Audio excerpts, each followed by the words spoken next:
Welcome to the Juice Box with Juice Springsteen, covering the week that was in professional wrestling.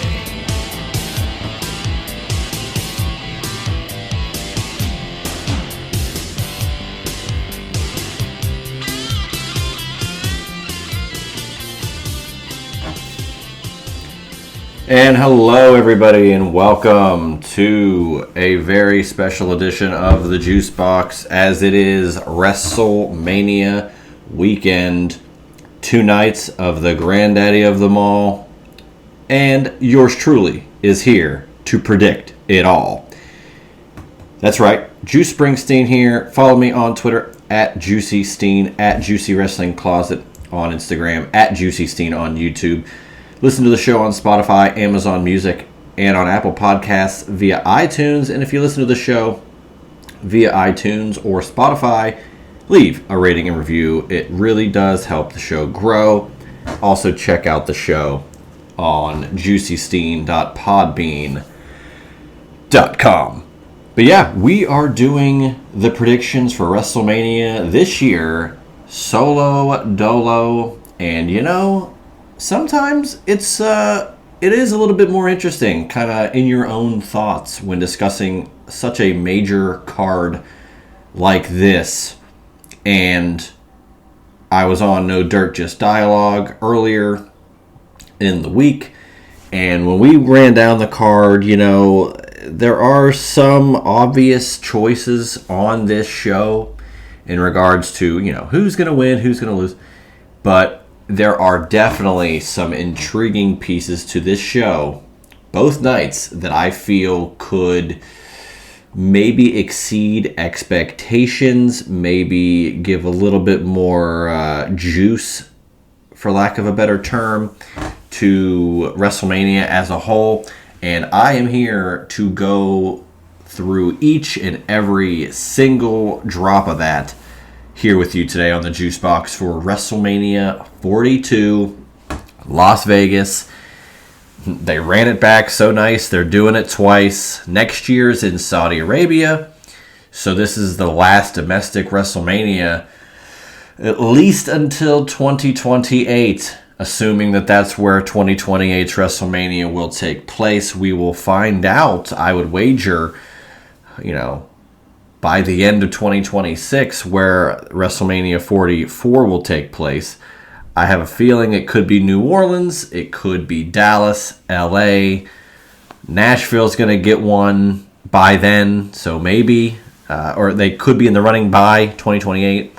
Indianapolis still needs a WrestleMania in their agreement that they signed with WWE, so a lot going on in the realm of where WrestleMania takes place, and I find it fascinating that this show, a lot of people are like, well, this might be the last one I see for a while, at least in person, so we got to get out there and go, even though you wouldn't know that by the ticket lambasting that Pat McAfee has done in the build for that match. We'll talk about that here in a moment. As we kick off WrestleMania Saturday, you know, I am feeling that FOMO. You know, I love going to WrestleMania. I've been to 5 WrestleManias. The last one was 40 in Philly. Loved every second of it. Currently, it's F Philly, considering we are about to be ensconced in a playoff battle in the hockey realm. Pittsburgh versus Philly. Flyers, Pens. Doesn't get much better than that. Last time it happened was 2018. So, you know, WrestleMania was dope in Philly, and the people were dope that I met in Philly. But those Flyers, I can't say the same. But nevertheless, yeah. So I'm feeling the FOMO. You know, I got a lot of people going to the show in Vegas, so I envy them. But you know, it is what it is. I got to go to All In last year. I'm looking to maybe do SummerSlam this year. I've done a lot of other wrestling shows intermittently. I've had weddings to go to.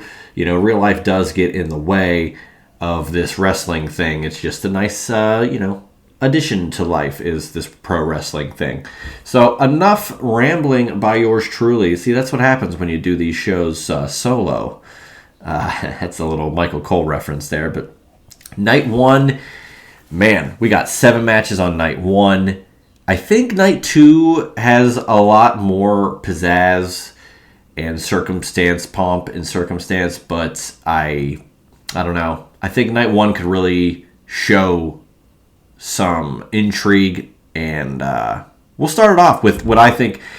The celebrity involvement in WrestleMania has always been a great thing, and it's helped WrestleMania get to be the brand that it is.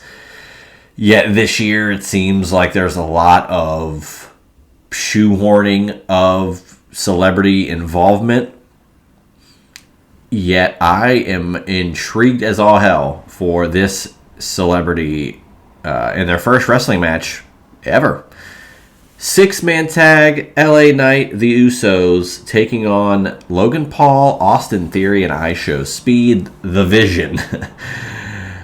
IShowSpeed is one of the most famous people in the world currently, and I think he's a very likable guy, which makes him, he seems authentic. It's probably too early in the running to kind of figure out who certain people are after time at the top with fame and everything, but I think IShowSpeed's a very likable guy, and I think him playing this, I didn't really mean to help the bad guys, like this reluctant heel thing, I think it's a great avenue for IShowSpeed as a character, and I'm most excited to see what he does in the ring. He's uber athletic. He's, been involved in WrestleMania somewhat before in the Cody or in the Logan Paul of it all.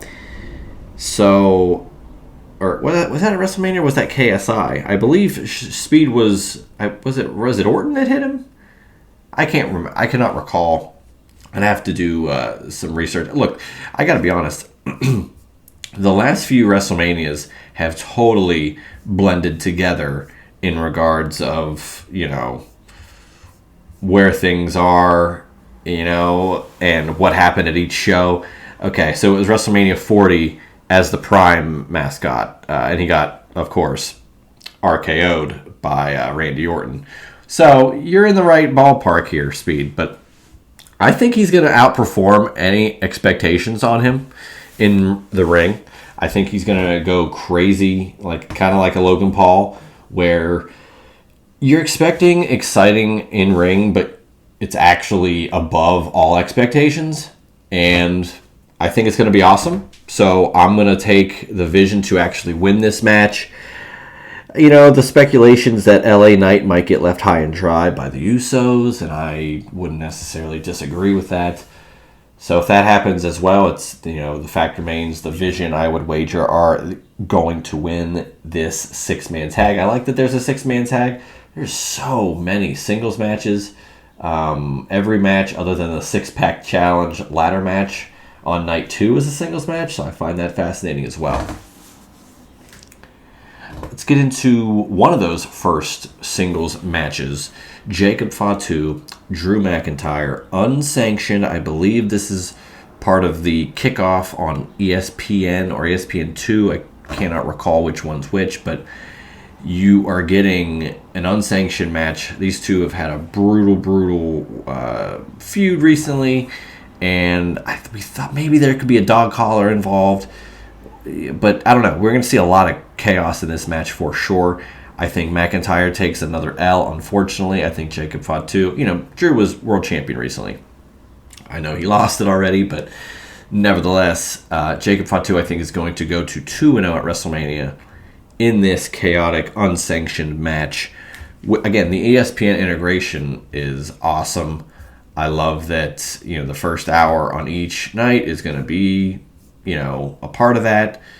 And ESPN and ESPN2, it's just going to air live on linear ESPN. It's just we're in the future. This is the WrestleMania we always kind of hoped for in terms of that, like I said, pomp and circumstance, just the spectacle of it all. It's a WrestleMania. This is the one, it's WrestleMania.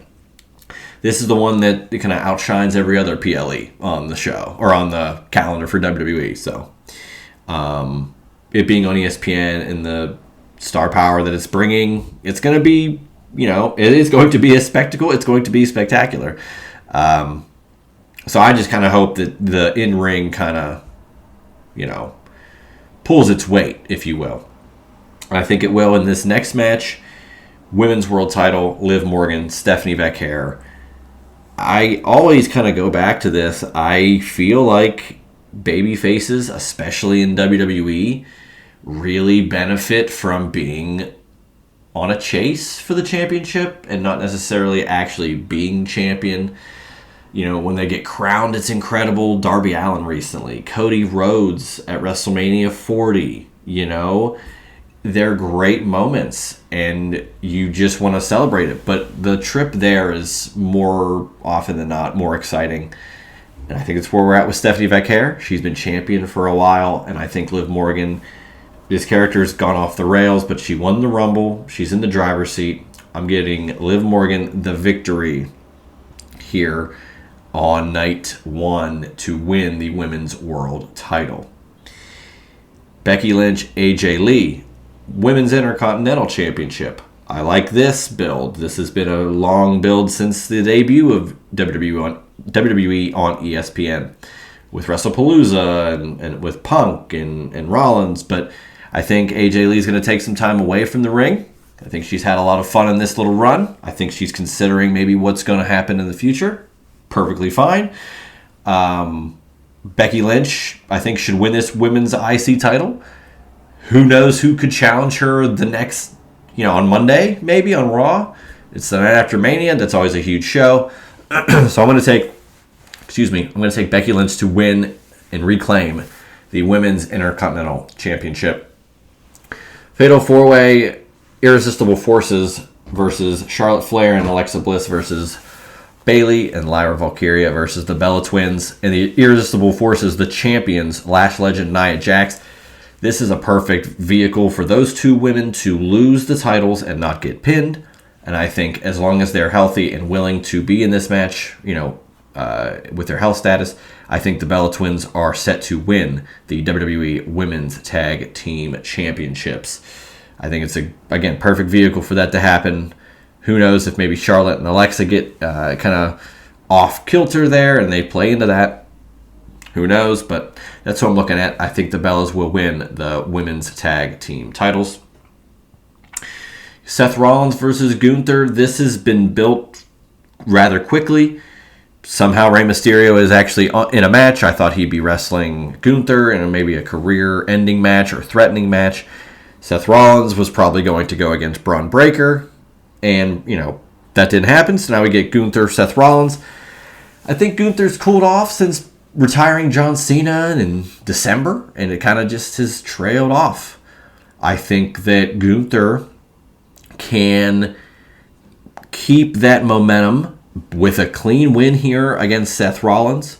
However, I could see Braun Breaker interfering, returning, and costing Seth Rollins, which would also double as Gunther could be pissed that, hey, Braun Breaker, I don't know why you interfered in my match. I didn't need you to interfere for me to win.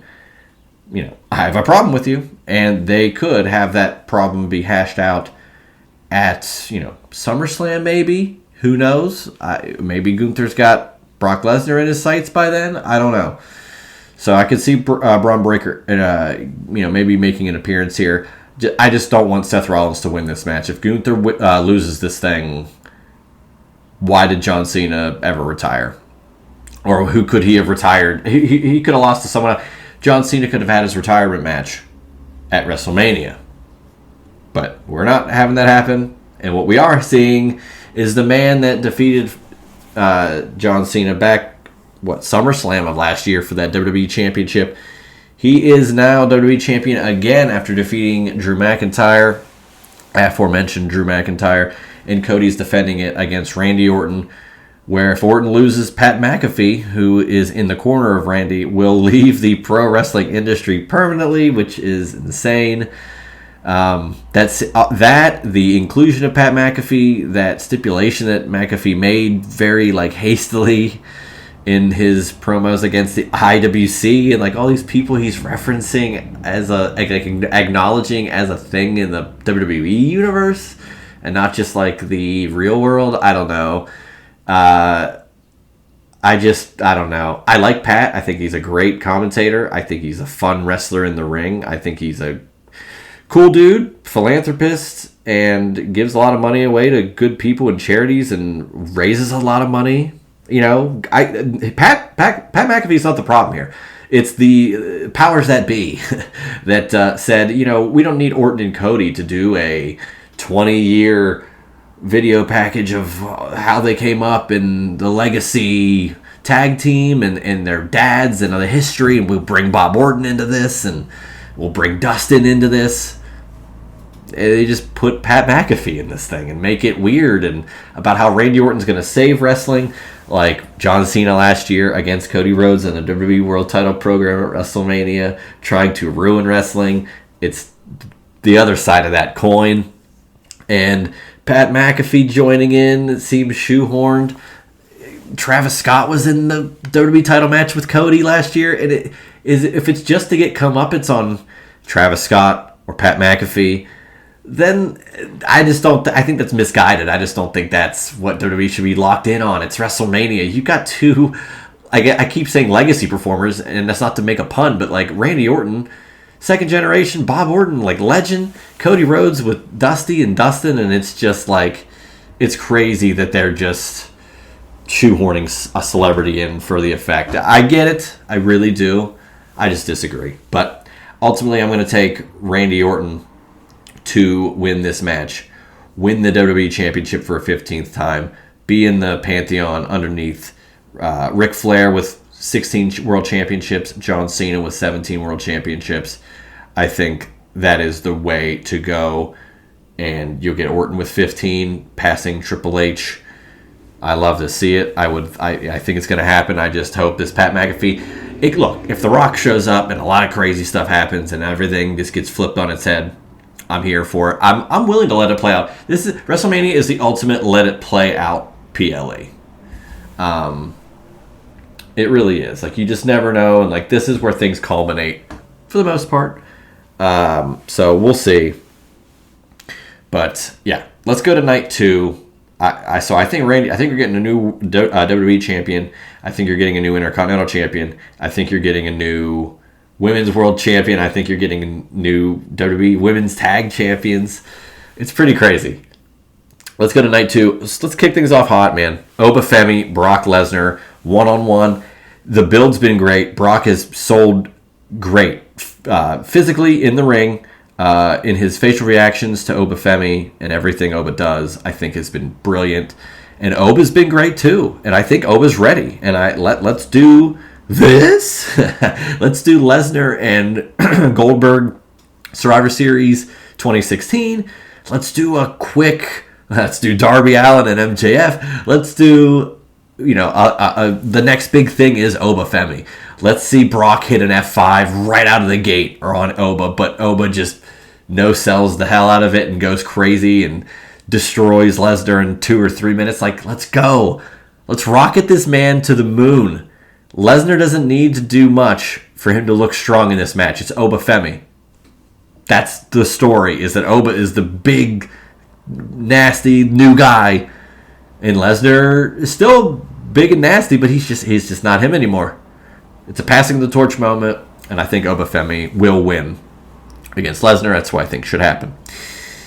6-pack challenge ladder match. Rey Mysterio, JD McDonough, Javon Evans, Dragon Lee, Penta the IC champion, Rusev the strongman, and I say that to say, a lot of people are like, why the hell is Rusev even in this match?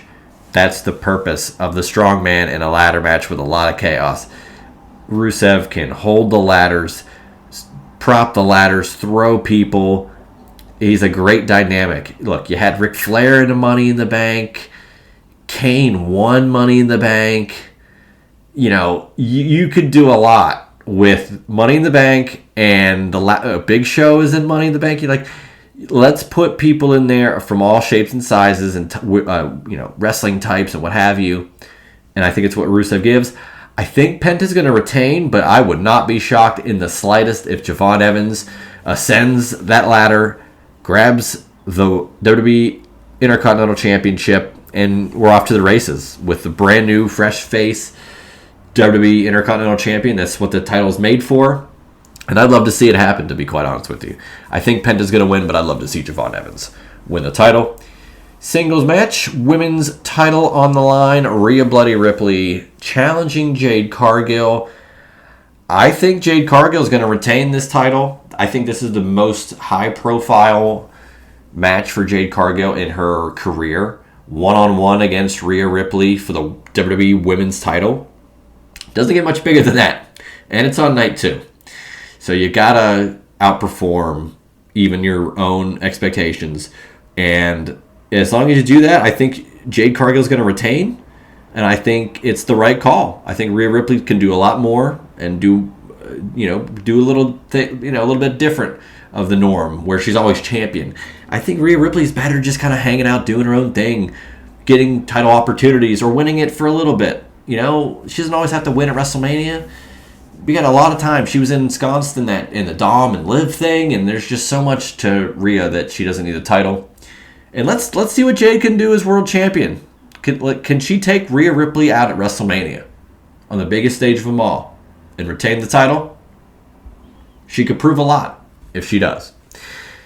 Trick Willie, Sami Zayn, U.S. title. Trick Williams has Lil Yachty by his side. Another celebrity interaction that I enjoy. Yachty talking a lot, but I think it works perfectly with Trick Williams, actually. I think they go together great. And I really think that, it's cool seeing Yachty in the front row and hanging out as a fan, and now he's kind of involved. Trick Williams acknowledges him and wants him as part of this, and, maybe Lil Yachty takes a haluva kick like he did last week on SmackDown. Who knows? But I think Trick Williams, he's already a babyface. I know Sami Zayn's supposed to be, and there's rumors of a double turn. Trick Williams is already the face in this match, and he's going to be, I don't know if Sami will get booed in this match, but Trick Williams is going to have an epic-ass entrance at WrestleMania. Just the whoop that trick chant is going to echo throughout Las Vegas, and I'm stoked for it. As I even talk about it now, I'm getting goosebumps. And Sami Zayn, I just think this is why you're here.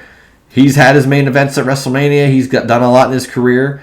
It's Trick Williams' time, and I think it is time to pass the torch to Trick Willie in the lemon pepper steppas.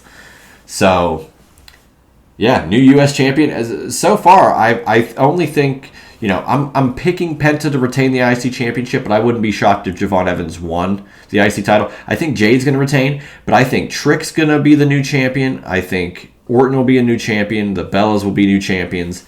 Becky will be the new champion. And Liv Morgan will be a new champion at this show. Now, we got one more title match to discuss, and I'll let you know where I stand with that title. But Dominic Mysterio taking on the Demon Finn Balor one-on-one. It's been building for a while. A lot of history with the Judgment Day and how things have kind of dissipated between the two and the group as a collective. But that being said, I think this match is going to be spectacular. Dom Mysterio was the highlight, one of the many highlights of Mania 41 in Vegas, winning the IC title in that Fatal 4-Way as the bad guy, but getting amazing support and good guy cheers from the fans and coming out for a curtain call. I don't know, he's over like hell. He's like Eddie Guerrero. He's like Latino Heat. It's pretty damn crazy. He's so damn good. He's really a Mysterio, and his real dad's Eddie. But he embodies what Ray and Eddie did and were and are, and what luchadors are supposed to be, and this character of Dirty Dom, and it's just perfect. And I he's doing some of the best work as a bad guy. Everybody hates him, but we love to hate him, and that's really the type of wrestler you want in 2026. I feel is the love to hate bad guys, because those guys get it. MJF's one of those guys. You love to hate MJF. He's a prick. Come on.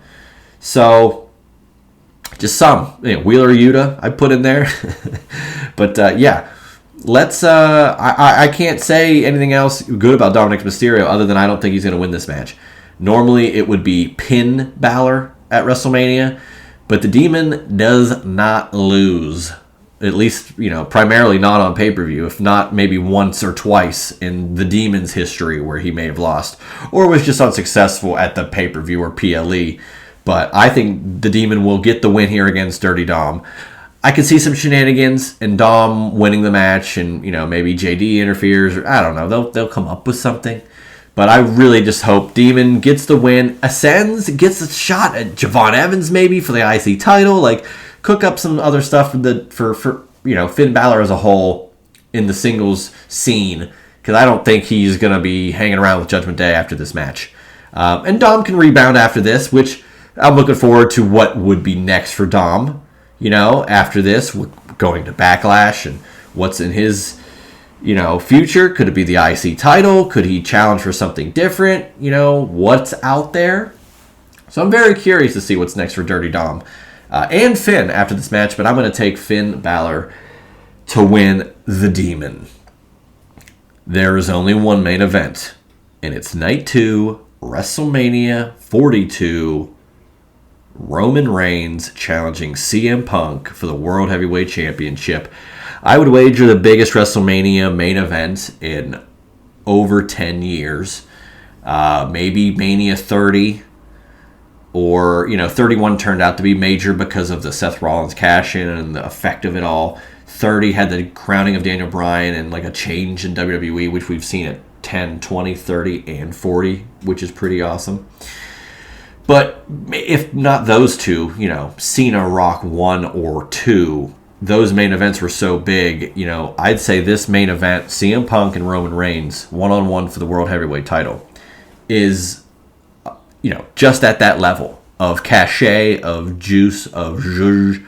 Just, it's an incredibly hyped match on paper or in a fantasy booking scenario. Years ago, would we ever thought that this would happen?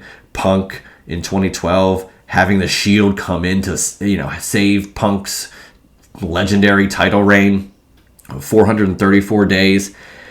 He leaves the company, the Shield become a huge deal, and Mox becomes a huge deal, and then he ends up going to AEW. Rollins becomes a multiple-time world champion, and Roman becomes the face of the company. Punk leaves wrestling. He goes to the UFC. He gets dominated. He goes to AEW, where Mox is, and they have great matches and world title matches and world title changes. Rollins still wins world titles, cashed in Money in the Bank the year after Punk left. Roman has the longest title reign since Hogan in 85 or 84 to 87 at 1316, I think it was. And, Punk comes back to WWE. Roman loses the WWE title. And now Punk is champion. Roman is challenger. Both these men were swindled by their former advocate, Paul Heyman, who joined with Seth Rollins at last year's main event of Night 1 of WrestleMania. So much intrigue. They both got one up on each other by putting one another through the announce table and the build. Talked about dead fathers and legacies and Pat McAfee and just all over the place. The ticket prices and, Dwayne and the board and TKO and a weird old guy that you listened to and ate dog food for. So much on the table with this build. And I think the match is going to deliver. And I don't want to really go too much more in depth because as a solo pod this week, I've done quite enough talking. So we're going to wrap it up. But I think Roman Reigns is the odds-on favorite to win the World Heavyweight Championship. And I don't see how many fans would disagree with that. I think both of these guys are incredibly, fan favorites. And both will be cheered very, very favorably. Both. I think it could be like a Hogan Rock thing in terms of aura, as the kids say, or, just how the arena feels for everything. And with that being said, I believe CM Punk will walk into Las Vegas as World Heavyweight Champion and will walk out of Las Vegas as World Heavyweight Champion. I am saying and predicting and hoping that CM Punk retains the World Heavyweight Championship against Roman Reigns. You know, this is what WrestleMania is all about. Two legendary performers at the peak and twilight of their careers, respectively. And it's an epic match. You know, it's a fantasy booking match. It's a video game match. But we get it. There's so much real story. Zero shoehorned in story. And other than the inclusion of the Orton and Cody and Pat McAfee thing where Punk referenced those guys. But outside of that, it's been so focused. And I think everybody is assuming Roman's going to win and be with Roman and Randy Orton and The Rock and the new corporation. We'll call it the Board, and it's TKO, and it's a work, but it's not. No, I think the voice of the voiceless and the man who probably will get played out by AFI, potentially live in Las Vegas, which will be incredible, will win and retain the World Heavyweight Championship in the biggest match of CM Punk's career. So that's it. I think and expect WrestleMania to be awesome this year. I'm really looking forward to it. I got a lot of FOMO, but there's FOMO every time you don't get to go to WrestleMania after you've been there 5 times previous, but I'm looking forward to the next one I can attend. So shout out to everybody that's there. Josh, Andrew, Jordan, I'm sure plenty of others. Adrian Hernandez, I know, is down there. Sean's there. A lot of people are there. Wish I could be there, but I'm not. But that being said, I hope you guys really enjoyed this, random solo edition of the Juice Box with Juice Springsteen. I thought it was a fun opportunity to kind of hop in the booth and do the show that I normally do with any number of my collaborators throughout the years, doing WrestleMania predictions. It's a fun time every year. But the planets did not align, and I'm here solo, and I appreciate everybody tuning in. So, yeah, follow me on Twitter, at JuicySteen, at Juicy Wrestling Closet on Instagram, at JuicySteen on YouTube. Listen to it on Spotify, Amazon Music, juicysteen.podbean.com, and on Apple Podcasts via iTunes, where there and Spotify you could leave a rating and review for the Juice Box with Juice Springsteen. It really does help the show grow. So shout out to everybody that's out in Vegas for WrestleMania this week. Be safe, have a lot of fun, and make WrestleMania memories. These are the shows you remember. They really are. You get there, you arrive on the plane, and you see the sights. Every restaurant and bar is playing wrestling music, and there's conventions and like-minded people. Have fun. Take a shower. Enjoy WrestleMania. Enjoy Joey Janela's spring break and HOG and everything else going on. The Hall of Fame. Looking forward to that too. Plenty of stuff in the wrestling realm when every fan practically wants to be in Vegas for this one massive weekend for the granddaddy of them all, WrestleMania. I am Juice Springsteen. I'll see you guys next week with another Juice Box episode where we'll talk a little fallout from WrestleMania Night 1 and 2. We'll recap whatever happened most recently on AEW programming after we just had this past week Darby Allin winning the AEW World Heavyweight Championship from MJF on an episode of Dynamite, which was awesome. But as for them, as for yours truly, I am Juice Springsteen. Enjoy WrestleMania this weekend. Soak it all in. And I'll see you guys next week for another edition of The Juice Box. That was The Juice Box with Juice Springsteen. Make sure to subscribe to The Juice Box wherever you listen to podcasts.